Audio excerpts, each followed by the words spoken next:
then realized that I was sexually abused. My uncle was very much a part of our life, and I just kept the secret to myself. And I've come to learn that we hold on to these secrets as the victims that we are, because we try and protect them. And it's crazy that I just don't want to affect anybody else's life, so we hold on to this. But what was happening was it was affecting my body hugely, from bladder infections to kidney infections to bronchitis, and also just, again, having a mom who perhaps wasn't as loving and kind as I'd hoped for her to be. Welcome to New Earth Podcast, where we dive into inspiring stories, profound wisdom, and insights from remarkable individuals who are driving the consciousness shift on our planet. If you're ready to elevate your awareness and well-being, you're in the right place. But before we dive into today's episode, be sure to hit that subscribe button and join our growing community. Together, we'll continue to explore the ideas and conversations that help you up-level your consciousness. Thank you so much for your support and your comments, and for being part of this journey. Hello and welcome everyone. Welcome back to my channel. Today I'm absolutely delighted to have with me Michelle Carpenter, who is a gifted spiritual medium and a channel for the Council of Eight.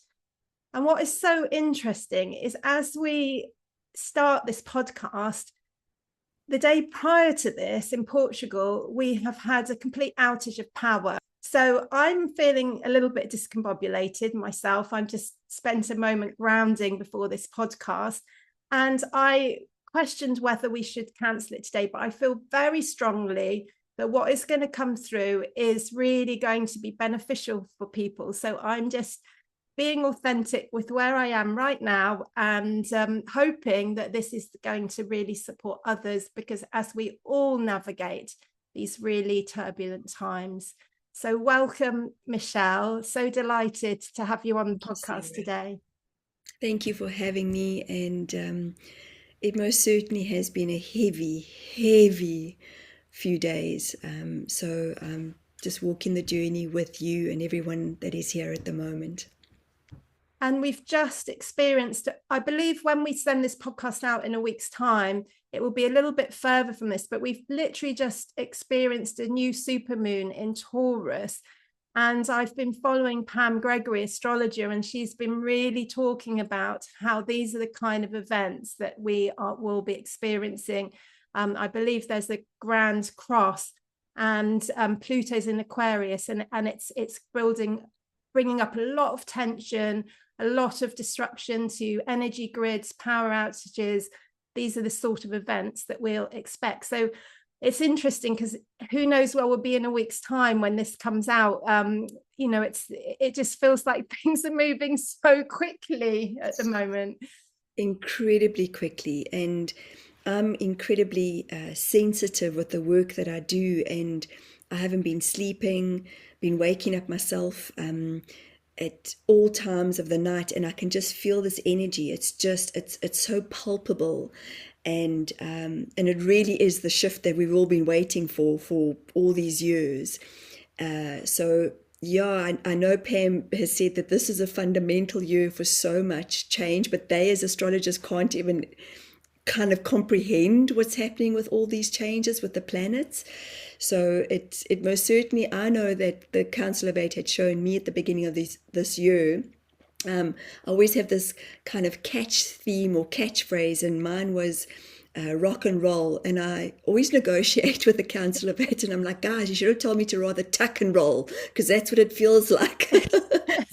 Like, roll, come up, have a breath. Okay, whoa, I've got this. No shit, you don't. Okay, just go. And we're all totally doing that, aren't we? We're all totally doing that. And that's part of the journey, and just being authentic when we have those moments when we're losing our footing as well, Yeah. Because we're all in this process together. It's not we're, like the astrologers who haven't been through this before, they don't know where to look in the history books because it's all kind of new. That's the same for us as well. In our DNA, it's kind of what's going on. Yes, and that I think is what, I got to one stage of my life, probably about 3 months ago, where I was like, oh my gosh, and there's more. I mean, I've been on this journey for 17, going on for 18 years now, of this deep inner work, into myself, into my trauma, my PTSD. And I really realized that I just had to let go of the resistance and come back into the space of presence. And it really is a practice. It's a practice. I really got into my meditation. I really got into going for walks, grounding myself, going into the ocean. And those are the things that, and I always think to myself, it's easy for me to say that because I live close by to the ocean. But what happens if people live in a city and they're just clouded with all this busyness and this craziness? And what can they do? Because it's all very well sitting here and going, oh, well, let's just go into nature. And people are going, Michelle, I don't live close by to a tree, you know. So that for me is where the more we show up in a space of compassion and realizations of the fact that we are all going through something on some level. And it's really a great time to be alive, to go through these realizations, but it can be incredibly scary. And I was sharing with you before we recorded that the Council of Eight had said to me 2 or 3 years ago that this year and next year is like a tsunami effect. Tsunami is, I've never been in one, but I hear it's like you can kind of know it's coming, and then before you know it, it's on you. It's like hit you. Yes. And most certainly with a lot of my clients, people are sort of just been frustrated. Like, when is this change going to happen? We've heard about ascension symptoms. We've heard about discombobulated. We heard about the discourse. We've heard about the shift. I think so many channels have been sharing so much information, which also can cause so much sort of holding our breath. Like, okay, when? And spirits speak in the now. The council speak in the now continuously. And it's a real, again, moment of coming back into our space of grace, because there is only that connection of how we show up for one another. And we most certainly know frustration, we know pressure, we know busyness, we know quickness. And I know you were very kind to share with me that it has been a big few days for you, and it's quite scary when everything is at our fingertips and all of a sudden it's gone. What do? We only actually have each other. We have families, and who are we looking out for? Do we know our neighbors? Do we care about our neighbors? It's really kind of going back into the old way of doing things, I think, and I believe. Yeah, and to come in, like you say, to come into presence, to come into the moment. So what we did last night as a family, when we had no power and it was all very unexpected, my little boy, he got his guitar out and we sat together and he played the guitar until he couldn't really see, until it was getting dark. And actually, that was the most healing, beautiful. He just knew that was the most powerful way for us to be together. How In that such a incredible. deep transition, because at that point they were talking about possibly it being a week before we had the power back on. So it was, yeah. So I think that that's the beauty, that's the gift, isn't it, that comes from all of this turbulence, when we can actually just let go and be with each other. Yeah, and I love how you said that, because you had said transition and then transmission, and actually those two, if you think about just the energy of those two things, it's like, I feel like tuck and roll, babe, tuck and roll, Take the I breath, love that. just take the breath. Remember to breathe, remember to breathe. Yeah, I exactly. love And that. even when you're in it and you're so frustrated and somebody's saying to you, just breathe, and you just like, I always have this Eddie McBeal moment where I'm like, I just want to throat punch you right now because I'm trying the best that I can. Okay? Like, don't tell me to breathe.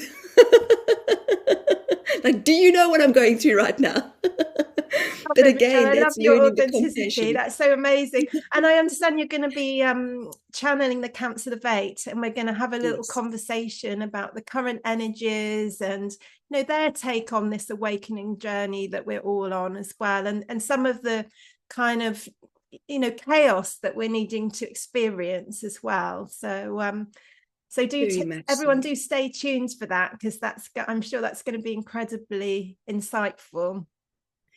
And I look forward to bringing them through because they have different frequencies, different tonings, different kinds of what we would term light languages that come through.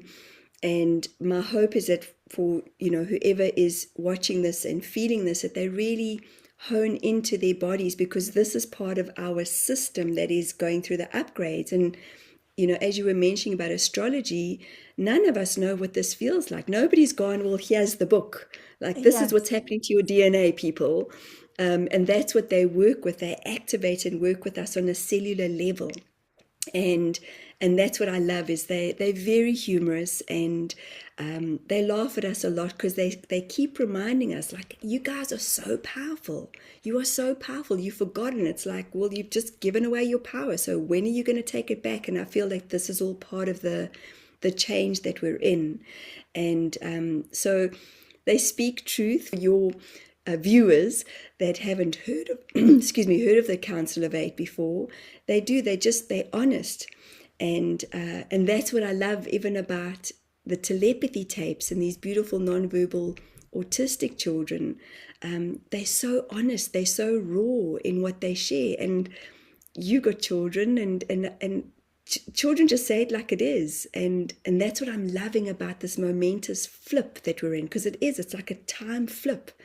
And And the at the telepathy same, tapes have been, absolutely groundbreaking. And I'd love to chat with you as well about the role that you've played, because you are the telepathic partner for a couple of the beautiful gifted children that took part in yes, the telepathy tapes. So I'd love yes. to hear some more about your journey with the children, and how that ability to communicate kind of across realms and dimensions, how that works to support the families really with communication. Thank you so much. And it's been such an incredible honor to have connected with these beautiful children. And what actually happened, in short, was the one of the moms was a client of mine, and and slowly but surely, over time, the more I was letting go of any doubt that I had, we're all multidimensional, and my doubt was kind of what was holding me back. And the one night I'd had a client here, and I was walking out to say goodbye after we'd had a 2-hour session, and I kept hearing the one child's name, Cody, and he's Down syndrome. And I've always had an affinity and a pure love for children who are just different. And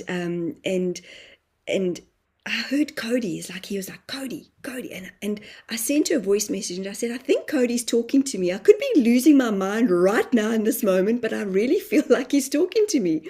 And I started sending her messages. And he was guiding her as the single mum that she is. And he's got a younger brother, Aaron. I think they're 2.5 years apart. And the two of them were talking to me and giving her guidance in terms of going to different homes. And she was going through this real huge change. And we set up a GoFundMe. And I was floored as to, it's literally just like you and I are talking, and it's tuning into that frequency, into that channel. And for me, as a medium, it's wonderful to have the evidence that there's something that you're sharing. And that was what was happening. I was sharing. Monique and I have a very open relationship with their mom, and I like, if they call me, if they ask, can I just interpret the information and share it with you? And she said, no problem. And then the telepathy tapes came available, and she said, Mish, would you mind? We have a few questions. And I said, no problem. But the information that I was sharing, that they were giving to me, was so on point with regards to even, well, Mum, we're now in Southampton and we feel like we need to go to Kent, and Oh, Kent is where amazing. our next part of. And she'd say, Mish, this is crazy. Like, I'm driving to Kent, and I didn't know that. And then the day before Christmas, I was busy cooking for Christmas, and this was last year. And I actually didn't even realize that that I was on the telepathy tapes, and I was, we'd done this exercise and we'd put it out to Kai Dickens, or she had, and I was busy baking and cooking, and I was listening in the background, and the next minute I was like, huh, that's my voice. And then I heard Cody and Aaron. I was like, oh my God, that's my voice. And I got so excited, but I burst into tears because it wasn't about me. It was about the information of what these children have and how connected they are to everything. And please know, from where I'm sitting, watching and witnessing their journey with a mum, I always say to anybody that it's not an easy journey. With I love just being a little drop in the ocean of sharing what they share. And but having children who are not able to be verbal is not the easiest path, and that's what she's taught me, because it's all, sometimes we've spoken about like food and that, and we all have our interpretation of what we can eat, and what's good for my body might be different to what's good for your body. Well, they're super, super sensitive, from what I'm Yes. coming to understand. And I am starting to realize that in my own self, is that the food that I once used to eat, and I'm a South African, okay? I come with resistance, and it's like, oh, come on! But I used to eat that 6 months ago, and then I'd go into meditation, or excuse me, channel, and the council would say, well, this is not aligning with your frequency anymore, and I thought, now could you imagine being these incredibly gifted children who know, not even what's right and wrong, who just know, they have this incredible knowing. So it's so, I feel incredibly honored, and how this has evolved, and how we're also interconnected, and Pam Gregory is just such a beautiful human that's bringing so much information to all of us. And then she had chatted to Veda Austin, and Veda had conversations with quite a few of these incredibly gifted children, and they speak quickly, Sarah. Like sometimes I'm like, guys, just wait. Whew, just Oh, let me take a wow. breath. They're And just they've on a got their own different frequency. personalities. How For incredible. sure. Everything's just For like, sure. boom. Absolutely. And that's what's been so remarkable. And as I share this with you, I get goosebumps, because my understanding is that they are so only about the frequency of love. And I spoke to one of the ladies who's on the telepathy tapes, and her son Carl he's a singer, and he doesn't speak. And the one time I spoke to Caroline, and I said, I'm not sleeping. Like I just hear all these voices. And she said, Michelle, what happens is it's like you become like a lighthouse, and they just go, oh, okay, there we go. We can Okay. chat to her, Wow. And I'm like, what do I need to do? Do I need to set boundaries? Like, what do I need? Hey guys, I need to sleep. She says, just be kind, be gentle, just talk to them in your sleep and say, just, it's my nighttime. We can chat the next day. But even as an example, and this is what blows my mind, is last week Monique and I were chatting, and Cody, the oldest, he's 15, he came and he put a bottle of water in front of her. And as we were chatting, and Monique and I, as I was starting to kind of tap into her energy and her frequency, I started to cough, because I could feel just stuff going on, grief in her lungs, and she started to cough. And then we both packed out laughing, and I said, oh my soul, he knew this. He knew that you needed water and I need water. And I'm talking like probably 50 seconds, 60 seconds, if I was to set a timer, that he came and put the bottle in front of her. So he knew already what was coming, that we were both going to cough. And I just went, wow, Cody, you're just incredible. And he just kisses her and hugs her, and they both just vibe on the frequency of love. And I just keep telling them through my Oh, mouth and through my thoughts, I just love you, boys. I love you so much. how And every gorgeous. now and again, they just, I'm so fulfilled. I could talk about this connection for hours and hours and This is hours. absolutely gorgeous, and they're already what they've already done the work. What we're moving towards, what we're needing to clear. They've already done Yes, this. They're already ready there. And even just ordinary children, I believe they've come in. They haven't got the same degree of stuff to clear that we yeah, have. And Yeah. I'd love to talk with you because you mentioned earlier how at this current time, all our traumas, all the stuff that we need to process is coming to the surface. And I know that that's a big part of the work that you do, intergenerational clearing as well. So I'd love to chat with you about that. But before we do that, I'd love, if you feel comfortable to do so, for you to share your own personal story, because I believe, your early experiences and experiences of childhood had a lot of trauma that kind of informed the healer that you now are. Yes, thank you for asking. And that's what I really enjoy, is knowing that we all are a bridge. My learning has been that we are spiritual, we are energy and we are light. But my frequency, my physical form was very dense for a very long time. And in short, I was sexually abused at the age of 5 by my uncle. I have a father who was at the time a Rhodesian soldier, and there was a lot of alcohol involved in our childhood, right up until our adulthood. There was my mom was a very what I would call a burdened person. She carried a lot of heaviness and probably just kept it inwards, and but then projected it outwards for myself and my oldest brother. And I was a typical middle child, victim of note. And I then had bulimia at the age of 13, 14. I was a ballet dancer, excuse me. And then at the age of 16 and a half, I lost my best friend. She had a kidney transplant. But the beauty of the synchronicity of, not even knowing that there was trauma happening in my life, but she passed over in hospice in Johannesburg. And I remember sitting on the couch, and her parents had just come from she was still alive, and her parents had come from what I would have assumed a counseling session. And I looked at the counselor thinking, how's the counselor? They're surrounded by death. How are they not just falling apart? And fast forward to me being 33 years of age, I then started working as a part-time hospice caregiver, so that I was always being looked after. But my body was what I would have said, my body was letting me down. As a teenager, I then realized that I was sexually abused.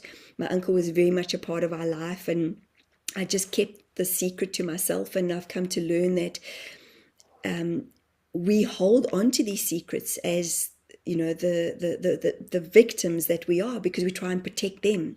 And it's crazy that I've had this with so many clients, and we just don't want to affect anybody else's life, so we hold on to this. But what was happening was, it was affecting my body hugely, from bladder infections to kidney infections to bronchitis, and also just, again, having a mom who perhaps wasn't as loving and kind as I'd hoped for her to be. She was very strict. She as an example, she used to pull my hair when I wouldn't sit still on the chair, and she would just grab it. And for years, I couldn't handle somebody touching my hair as an adult. If somebody touched me, I'd flinch. And going into my early adulthood, all I did was create. And I can laugh about it today, but at the time I had no idea, Sarah. But I created the fact that I wanted to be loved. So I just brought guys into my space who would love me, and then I would share my victimhood and my stories with them. And you can't expect people to understand what they cannot understand. And often, people would just be like, what do we do with this information? And that was just me, just purging. Can somebody just hear me? Can somebody just listen? And still hadn't told my parents. That's the bizarre thing, because just in case my dad gets drunk one night and decides to, do something that I'm then responsible for, or I would have felt I was responsible for. And these gentlemen, obviously, that I was with, just happened to leave. And this was a pattern when we speak about the intergenerational trauma. My Yes. mom's dad had affairs. My dad had what I understand, 2 affairs.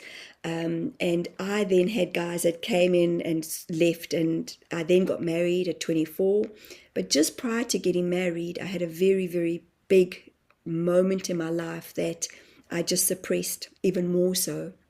And I still wasn't knowing that I needed counseling, or that there was anything wrong with being sexually abused. I just knew that I was just angry at seeing my uncle at family gatherings, and my whole body would flinch every time I had to hug him. And at the age of 24 and a half, I knocked over and killed a young girl.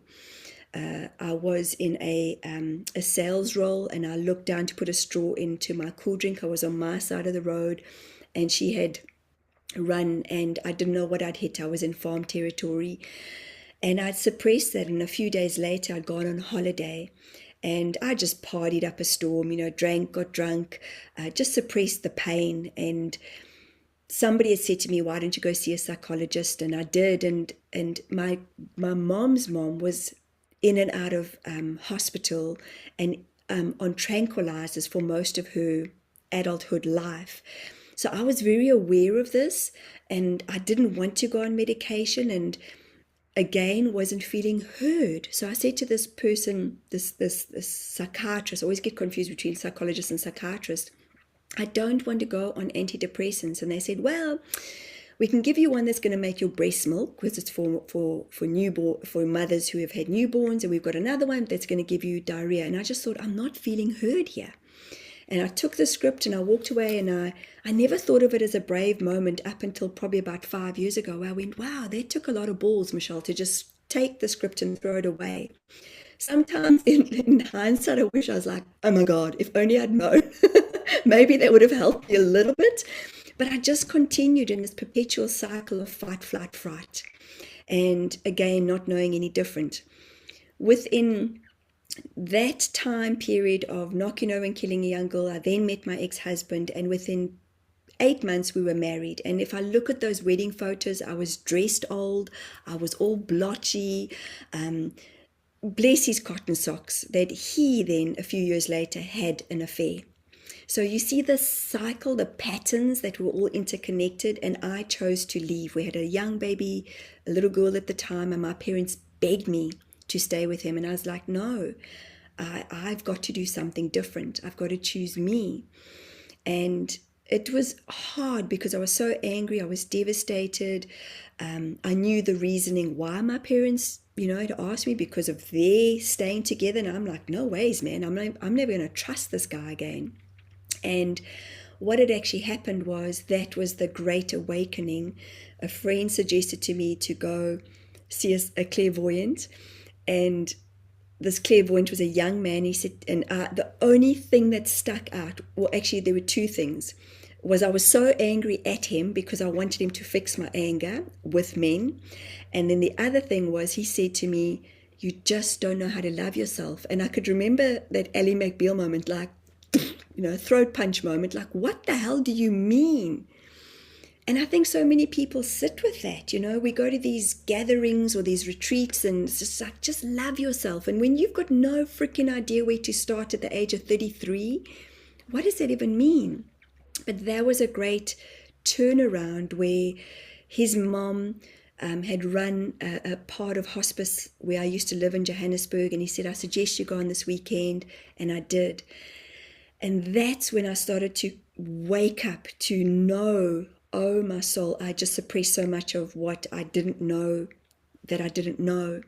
And there was all these moments of unraveling, and I grieved. I mean, I'm a Cancerian. I feel deeply. Are you? And I share a lot of your story. Actually, it's quite wow. interesting. Yeah, there's a Wow. lot of mirroring going on for us today. I believe. Wow. Yeah, Isn't that incredible? it's really incredible. Wow. And that's, I love what you just said, because the mirror of I then started to do a hospice counseling skills course, and my first few clients were all young women that were sexually abused. And I thought, what the heck is the universe doing to me? Like, holy shit, I've got to learn to fix me first, But it was that mirror of, okay. And that was a real turnaround point of change for me. But I used to think to myself, I'm going to do this for my daughter. And then somebody called me out once and said, no, Michelle, you cannot make it about her. You've got to make it about you. And that led me to become a part-time hospice caregiver, which I absolutely loved. And then I just started to study and find a sense of change. You know, I don't want to say forgiveness because I didn't even know how to forgive at the time. I just know that I cried and cried and cried and cried and cried. And then fast forward to 2016, we decided to immigrate from South Africa to New Zealand, and then I went into complete depression, not even knowing that I had severe PTSD, even though I'd done so much work prior to coming to New Zealand. But we were affected by crime. There were times where my daughter was in a hijacking with my dad. We were in shopping centres where gunmen had walked in, and we had to flee to the back of, restaurants. I'd had what they call smash and grabs, where guys broke my window, and I fought for my handbag, and then I was looking at getting a gun. So all of this affects our nervous system. And Absolutely. came to New Zealand, fell to pieces, literally. And somebody said to me, I started doing energy exchanges to kind of get back into my work again. And this woman said to me, do you think you're depressed? Now, nobody that I can recall in my conscious mind had ever said that to me in South Africa. And I didn't even know what she meant, because all I did was cry and cry and cry. And I was like, I have no idea. I don't even know what to do with that information. But the beauty of coming to a place like New Zealand, where we are surrounded, and we went to a place called Queenstown, and the massive big mountains that are really on top of us, massive crystals, and I felt like I couldn't breathe, which I again didn't realize that was a part of my healing. And I just started to slowly but surely meditate again and slow down. And slowly but surely, I started to realize that the Council of Eight have always been there. Even when I was having counseling, I'd hear these other voices, but I'd always realized or put others on pedestals and gone, everybody else is, they connected. I'm not connected. And this is when my channeling started. My mediumship already started in South Africa. Through my counseling, I remember my very, very first beautiful little spirit that was sitting in her mom's lap, and she was a little stillborn baby. But again, I just doubted myself so much that I always thought everybody else can do it. And to go back to my childhood, because I was asked this recently, do you think you've always had these gifts? Now, I know and believe that everybody has these gifts. Every Yeah. one of us. I was just dense. I was heavy. I didn't know. I grew up in a Methodist church. Then I became a reborn Christian. And there was so much change that was happening for me. But I used to be the person who was like, this is happening to me. Like, this is not okay. Car accidents, like I said, bumper bashings. And I was just always angry. And then slowly but surely, as I started to do yoga teacher training, study different things, even in NLP, this coach had been doing it for 18 years, and he couldn't stop me from crying. He tried every tool that he had. And I'm like, and then I came to realize, I think I was just feeling the energy in the room. Yeah. And as you said earlier on, being an empath, not even knowing, but I am of a firm believer that we've got to know and excuse me for saying this, we've got to know our shit first before we actually feel everybody else's. I think so. And I think it's important to, like you were saying with the autistic children, negotiate with the universe, because otherwise, particularly at these times, we can take too much in. It's like negotiate as to what our boundaries are around these things Absolutely, also. absolutely. Well, that's it. Well, being in fight or flight or fawn, I was an overgiver, and I'm learning to Exactly. set those Yeah. boundaries. I'm learning to not be the people pleaser all the time. I'm learning to, go somewhere, and I didn't even understand what an energy vampire was up Yeah. until a few years ago. I was like, no, and I still, for me, it's learning about compassion for where I'm at, but also for where others are at. And there's so many things that I've questioned as I've gone along about protecting ourselves. Well, how do we protect ourselves? Because we're open, we're Yes. spirits, we're having a human It's an experience. So, interesting. Thank you so much for sharing your story. That's so pleasure. powerful. You've been through so much, and I'm sure it will just help so many people hearing that. And I love that you brought in the self-love, because I feel that a lot of the healing and some of the healing systems can come from that place of healing to become more, healing to grow. And I think, that is important, that we're growing, we're evolving.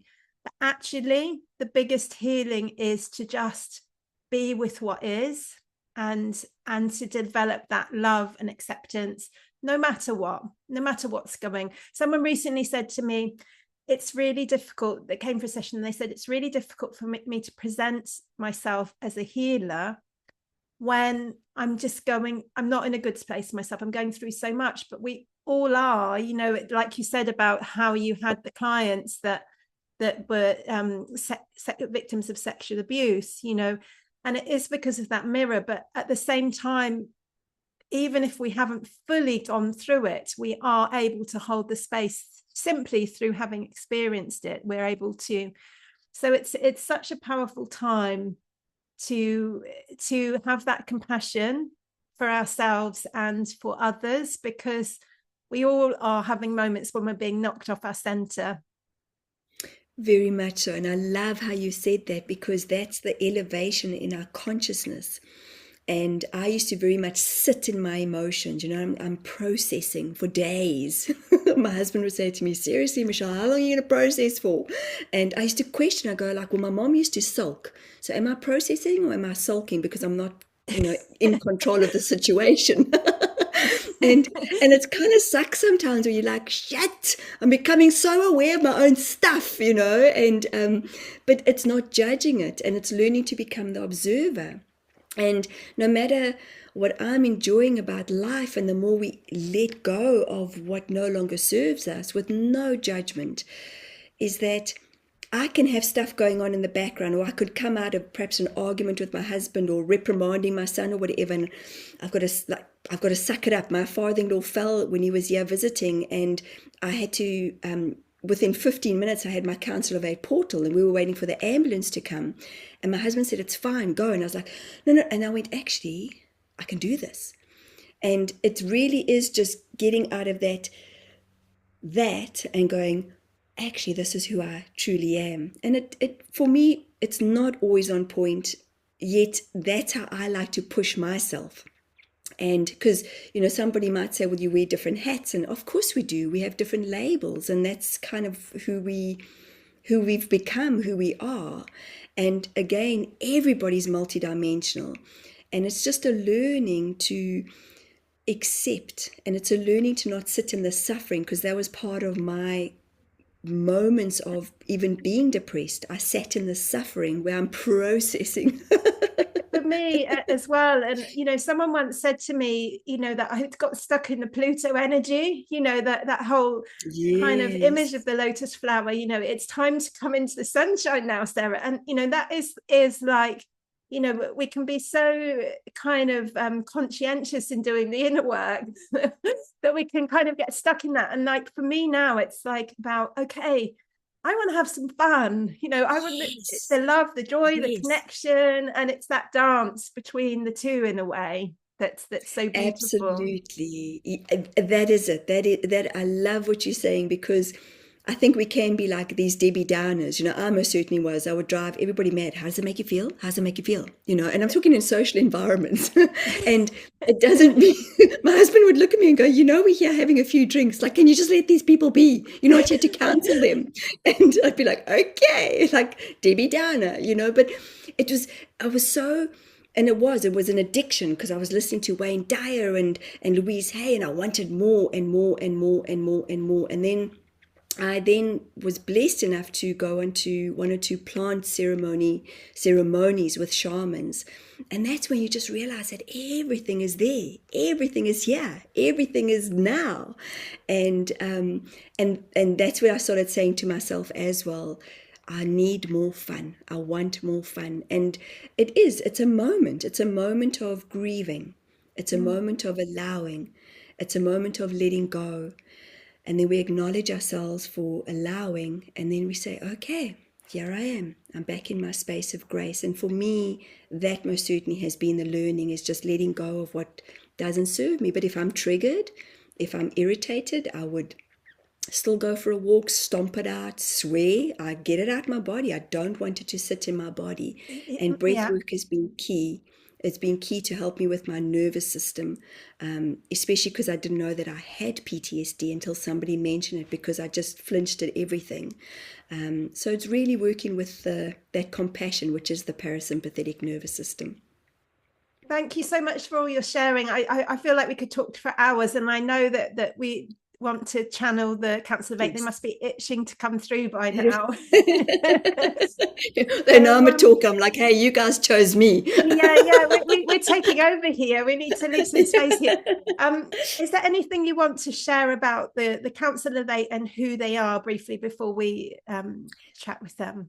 Absolutely. So the way they've described themselves to me is that they're angelic beings of light, ascended masters who have once walked the earth planes. And when I've been asked, or they've been asked who they are, they say, well, we're everything and we're nothing.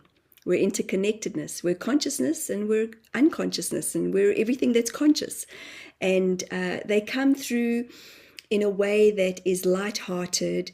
They know so much about us as a human being, or us as human beings, and that's what I have over time, our relationship and our connection. Because I would say, well, why have you chosen me? And they say, well, why not? You know the human being so well. You've been through so much in your own lifetime and other the timelines. They don't call them past lives, they call them timelines. I love that. And they have these different frequencies. They are so clever. Over the last 5-6 years, my in-person sessions, they started saying, Michelle, you need to play more music. To humans or clients of mine that were coming to connect with loved ones that have passed over. And then when I was doing healing work, they would say, start to sing. And I was like, well, I'm a shower singer. And they started opening up my throat. And when I went to Egypt in 2023 and we were in one of the pyramids, that's where I could just feel this portal opening up. Wow. And they speak truth. And as an example, in my Council of Eight portal, which is every 2 weeks, they were addressing a person, and they had said that they had her little baby that she had lost in spirit. And this woman said, mm-mm. And they said, no, we have your child in spirit. And she said, mm-mm. And then a few days later, she had booked in a one-on-one, and she said to me, Michelle, I don't know how they knew that, but I had an abortion. Oh. And I didn't want to admit it in front of the group. Oh. And, she was just carrying what she was carrying. Yeah. And I just was so in awe of how she showed up and wanted to connect again. And these are the things that I've got no idea. They come through. It's Michelle, the personality steps aside, and they may say to you, please remind Michelle about this, or it might just be something that I need to share. But there's most of the moments I don't remember. Like in the moment, I'm going, oh my God, that's amazing, guys. I've got to remember this. And then I come back and I'm like, okay. What did you guys say? We've got video recording. Yeah, exactly. But they're very humorous.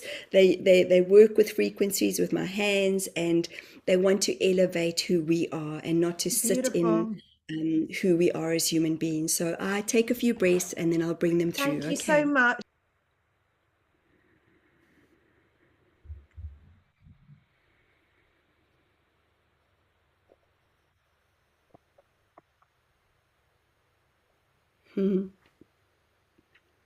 We welcome you today.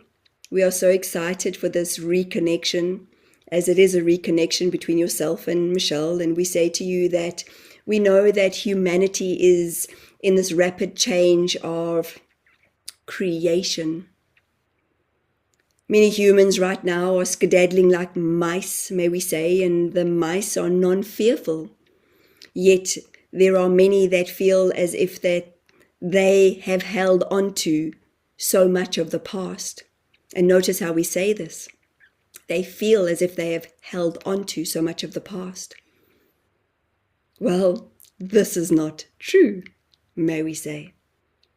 When one, as you are, as Michelle is, a human being, when you accelerate into your light form, and this is what is happening for humanity, hence the blackouts, hence the blackouts, hence the earthquakes, hence the earthquakes, hence the blackouts, hence the blackouts, hence everything is becoming more still. Think of it like this.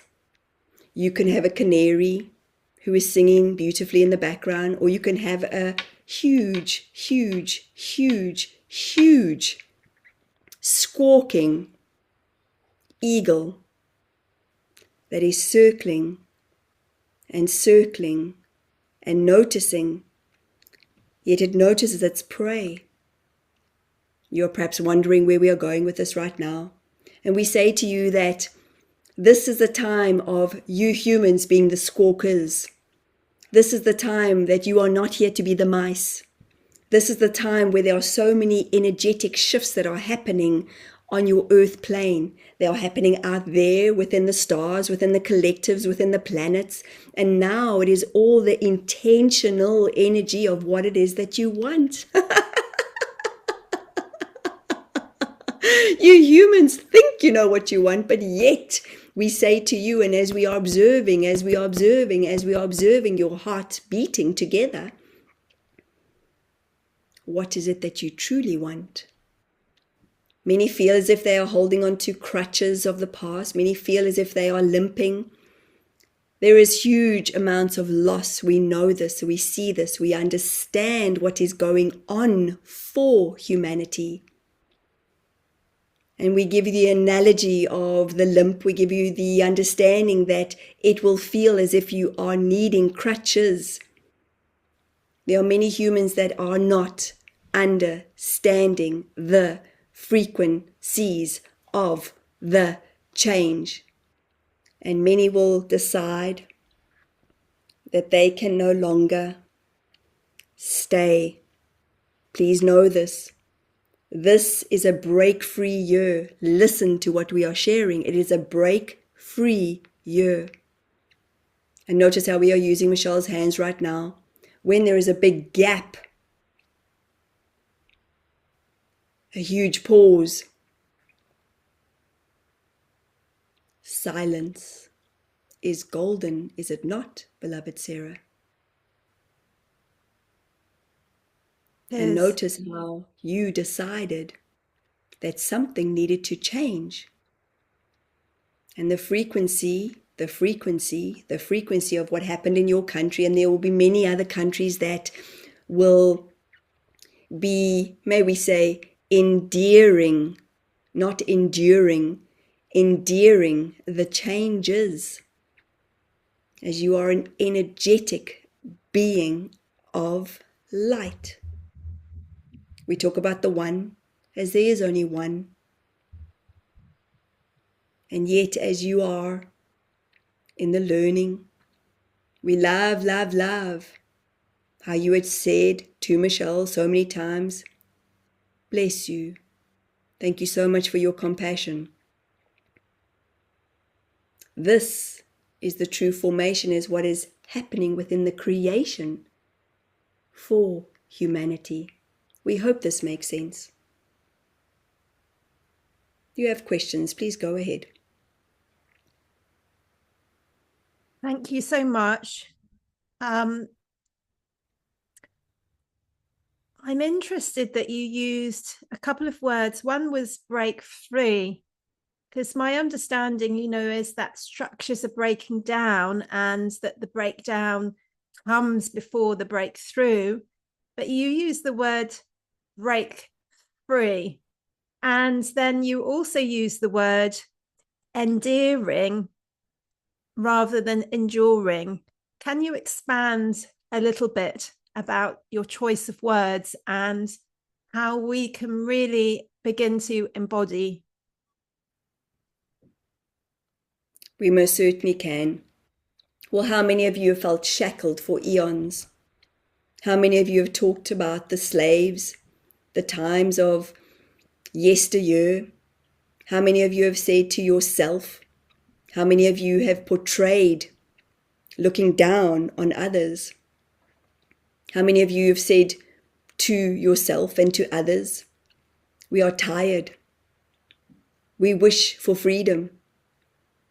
Well, you have freedom inside of you, do you not? No one is ever able to take away your freedom, yet you humans have given and given and given and given and given and given and given and given and given and given and given. It is as if you are so stretched out within your formation of who you are as a human being. Hence, there are these changes that are happening for you within your DNA structure.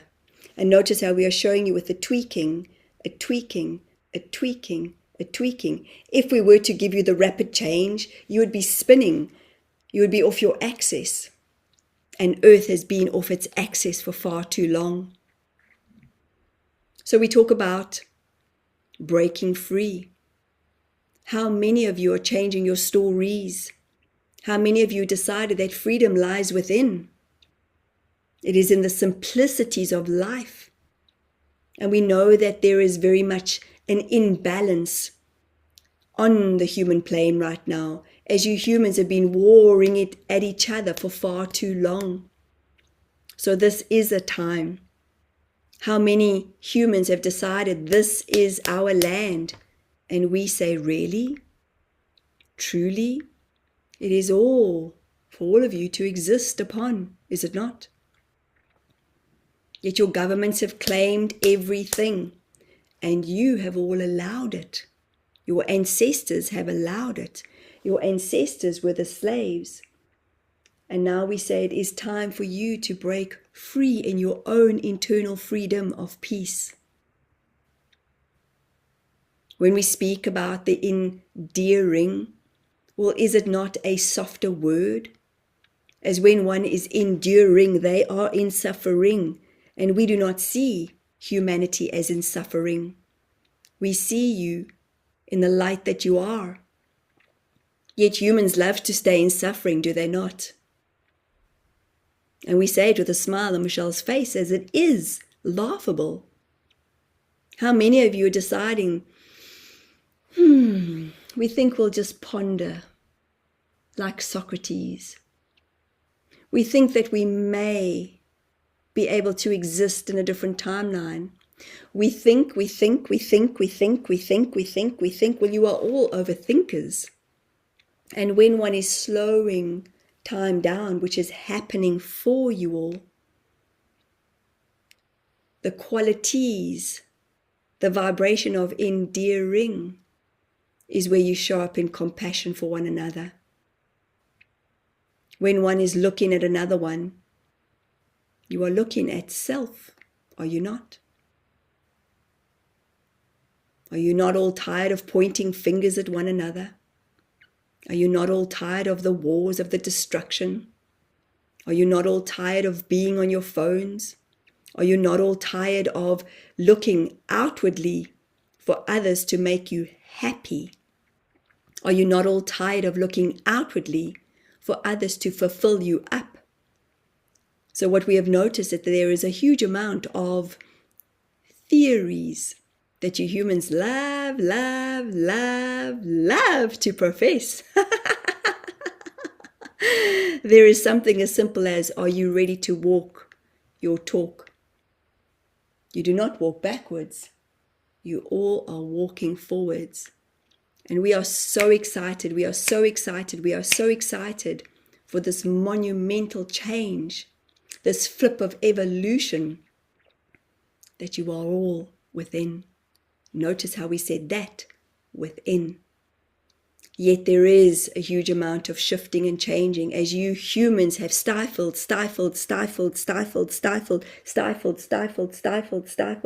You have been held to ransom for far too long. And now it is your time to break free. We hope this makes sense. Thank you so much. It does make sense. And I love that you say that you're excited, because as we're experiencing increasing instability globally as old structures break down, and certainly as I experienced yesterday in Portugal, when petrol stations were not working, supermarkets were closed, cash points were not operating, it was easy to go into fear. So amidst all the chaos. So I'd love to ask you, how can we navigate these collective shifts while staying grounded in love? We thank you for this, and you had asked us around the embody of the how. Well, you are a light being, are you not? And the Yes. chaos is within your head, is it not? Yes.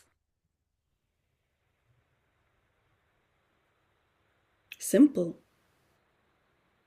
Beautiful. We could overcomplicate it, yet we would overcomplicate and we'll overcomplicate and we'll overcomplicate and we'll overcomplicate and we'll overcomplicate and we'll overcomplicate and we'll overcomplicate and we'll overcomplicate and we'll overcomplicate. It is very much a supercharged time to be human. So yes, we are excited for the changes that are happening within, as it happens within, not without. Yet everything is within and without, is it not? It is the change that you have all been wishing for, and yet you have all created this on a cellular level. So we say to you, find the simple things in life. And as you find the simple things in life, and notice how we are saying it in a different vibration, simple things in life. When you come back into your space, there is no fear. Fear does not exist. Are you aware of this? We have said, and you are well aware of this, many have said, many masters have said, it is time for simplicity. It is time for compassion. It is time for love. It is time for kindness. It is time for community. And we know that many, many, many of your systems will fight against the system. Your systems being your governments.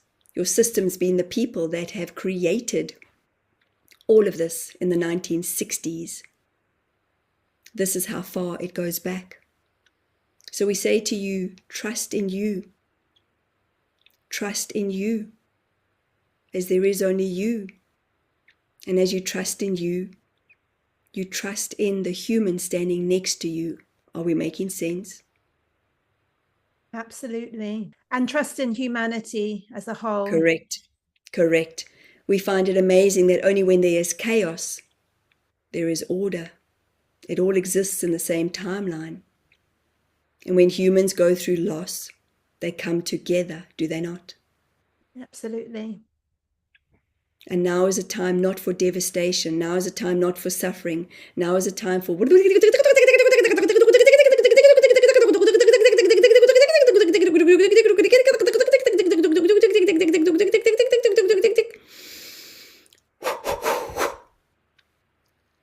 We have delivered a frequency of change. And many listening to this will feel the frequency of change. When one is in a space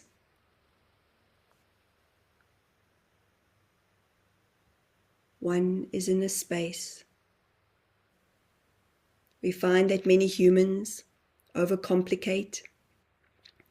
Many humans deliver too many words. And when there is silence, this is where there is so much fear that lies within. So we ask you all to bring the silence. We ask you all to be within the silence. Next question, please. Thank you so much. I just wondered whether you have a last hopeful message that you wish to offer humanity as we stand at the threshold of great change. We, as the beings of light that we are ascended masters. We are the connectedness of all that is. We are pure. You are pure. And we say to you, it is not about losing hope. It is about gaining in the momentum of this radical change. May we please share a frequency of love for you all. We ask you all to allow your breath to flow through you. And this will be felt within the spine.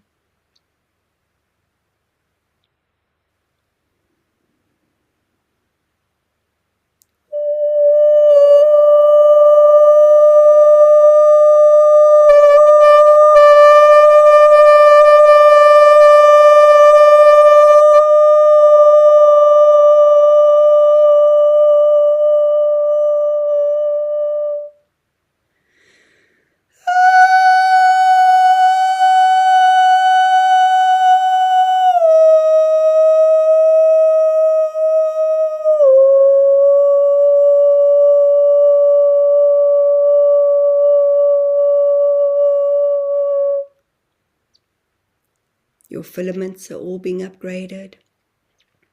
Trust in your individual power and trust in the power of connection. We thank you. We love you. Namaste, everyone. Namaste. Thank you so much for joining us all today, and just so much love and gratitude. We thank you.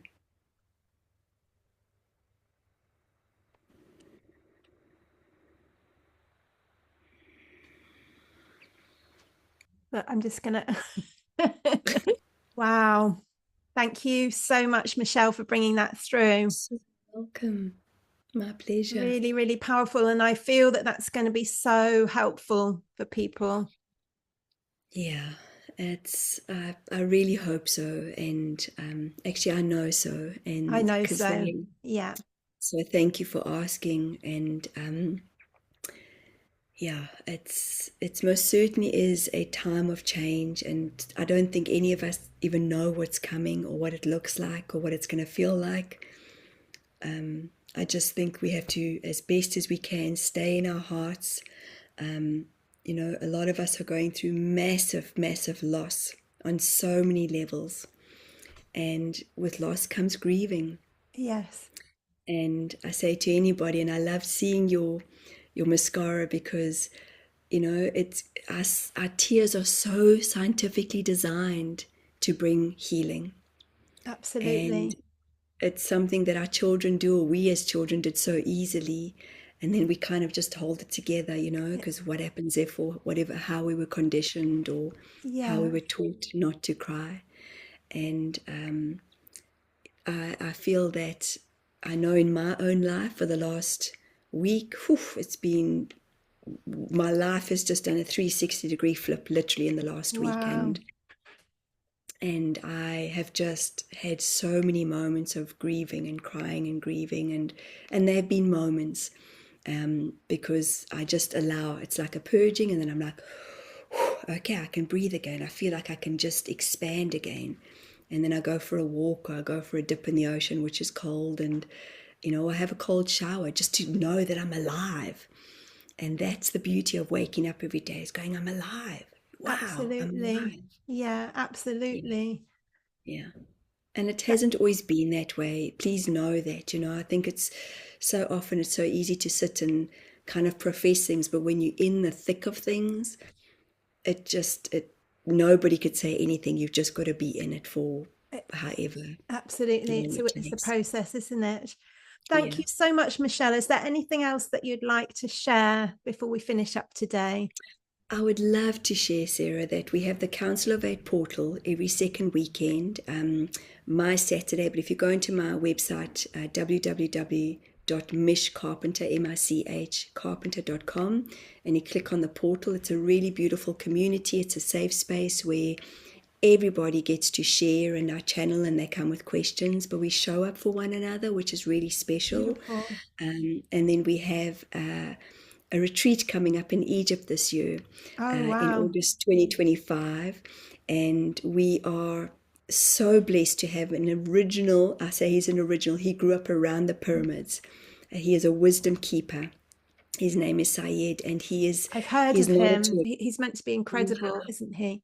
Yeah. Oh my gosh, we interviewed him. I say interviewed him, but we had a conversation with him last night, and myself and my friend Jill, and we were in awe of what he knows Amazing. within the Giza pyramids. And we sat there, and I could just feel my heart being like this Wow. pulsation happening. So, if anybody feels the calling, We've chartered a boat. We're going to process on the Nile, which is even so special, to just have our special group coming together.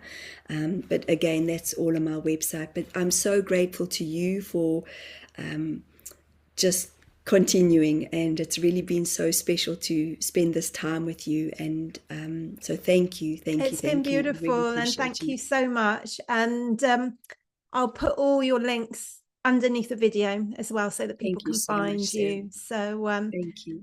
thank you so much. It's been an You're absolute so pleasure. I'm welcome. just so, I mean, the Council of Eight said that they're so grateful that we've reconnected, and it feels like that. Wow. Yeah, no, That wouldn't surprise. it That's definitely feels like awesome. that. So We'll have that to was one of their explore that. first words. So I know Oh you said gosh, sometimes you okay. can't remember. So it Wow, well, feels thank like you for that. that reminder. So Yeah. thank you so much. So grateful. And thank you so much for everyone listening in today. Bye for now. Lots of love.